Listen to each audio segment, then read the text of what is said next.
I tried to refine that neighbor of mine. Honest to God, I did. I grieved for his fate. And early and late, I looked after him just like a kid. I gave him excuse. I bore his abuse in every way that I could. I tried to prevail. I even camped on his trail. I plotted and I planned for his good. By day, by night, whenever in man's sight, I tried to gather him into the fold. With precept, prayer, hope, despair, with hunger, hardship, and cold. I followed him into the Gehennas of sin. I even sat where the sirens sit. In the shade of the pole, for the good of his soul, I strove with the powers of the pit. Well, I shadowed him down to that scrupulous town. I even drug him in dissolute brawls. But I killed the galoot when he started to shoot electricity into my walls. God knows what I did. You should try to be rid of one who would save you from shame. God knows what I bore the night that he swore and bade me make tracks from his claim. I had only time to tell of the horrors of hell. And suddenly his eyes went like coals. "Oh, stuff it," says he. "Don't persecute me with your cant and your saving of souls." Well, I'll swear that I was as mild as I would be with a child. But he called me the son of a slut. And he grabbed up his gun, and with a leap and a run, he threatened my face with its butt. Oh, what could I do? Well, I'll leave that up to you. But with curses, he harries me forth. Then he was alone, and I was alone. And over us menaced the north. Our cabins were near. I could see, I could hear, and between us there rippled this creek.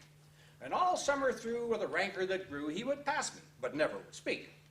Then a shuddery breath, just like the coming of death, crept down from those peaks far away.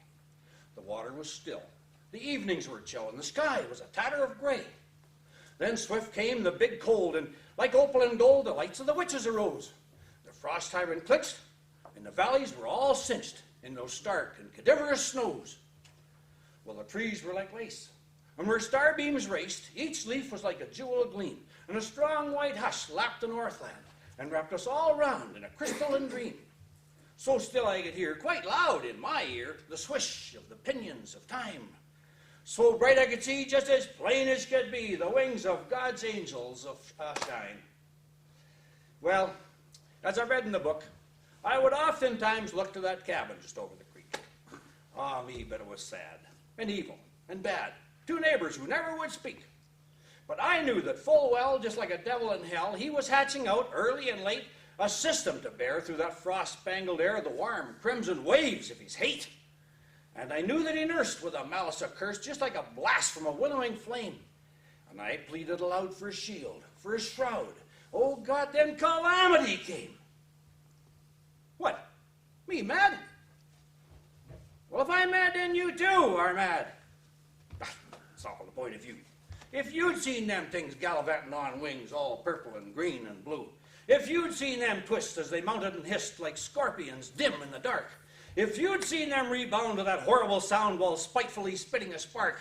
If you'd seen them with dread as they hissed by your bed, in them things with the feelers that crawls, you'd have killed the brute that attempted to shoot electricity into your walls.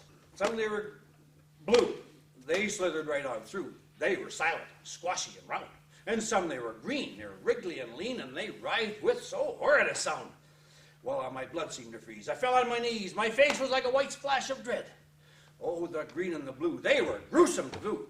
But the worst of them all was the red. They came to the floor, they came to the door, they came to those moss-covered logs. They were savage and dire, bewhiskered with fire, and they bickered like malamute dogs. They ravaged in rings just like iniquitous things. They gobbled up the green and the blue. Well, I just cringed in fear whenever they grew near, and nearer they grew. Then came the crown of horror's grim crown, that monster so loathsomely red. Each eye was a pin that moved out and in, as squid-like it oozed to my bed. So softly it crept, with feelers that swept and quivered like fine copper wire. Its belly was white with a sulphurous light, and its jaws were a-drooling with fire. It came and it came, I could smell of its flame, yet never a wink did I look. And I stuck in its maw the fount of the law, and I shielded it off with the book. I was weak, oh so weak, yet I thrilled at its shriek as it wildly fled in the night. Then deathlike I lay till the dawn of the day. Whew, it was ever so welcome, the light. Well, I loaded my gun at the rise of the sun, and to his cabin so softly I slunk. My neighbor was there in the frost-freighted air, 'course he's all wrapped in a robe on his bunk. It muffled his moans, it outlined his bones, as feebly he twisted about. His lips were all cracked, gums were all black, and his teeth were all loosening out. It was a death's face that appeared through a tangle of beard. It was a face I will never forget. Sunk eyes full of woe, they troubled me so with their pleading, their anguish. And yet, as I rested my gaze with misty amaze on that scurvy, degenerate wreck, my thoughts went back to those things with those dragonfly wings, and I laid my gun on his neck. Well, he let out a cry that was soft as a sigh. It was just like a perishing malamute. And he says unto me, I'm converted, says he, for Christ's sake, Peter, don't shoot! Pew! Well, they're taking me out with an escort about. As you can see, I am under a sergeant's care. And I am humbled indeed, for I am cuffed to an old Swede that thinks he's a millionaire.